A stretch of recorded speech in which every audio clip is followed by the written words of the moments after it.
கொடுப்பதில் வல்லமை பெற்றவன் அப்பன் பழனியப்பன். தினம் அச்சம் தவிர்ப்பவன் ஆறுதல் சொல்பவன் அப்பன் பழனியப்பன். கள்ளங்கவடம் இல்லாதவர் தம்மிடம் காவலில் நின்றிருப்பான். அங்கு கால்நடையாய் வரும் மானிட ஜாதியை கண்டு கழித்திருப்பான்.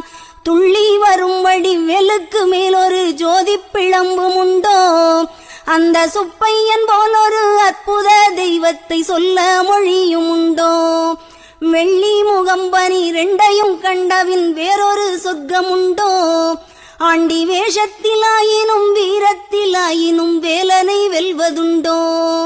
சித்தர் வணங்கிய சேவற்கொடியோனை சேர்ந்து பணிந்திடுவோம். அந்த சிக்கலிலாயினும் செந்திலாயினும் சென்று பணிந்திடுவோம்.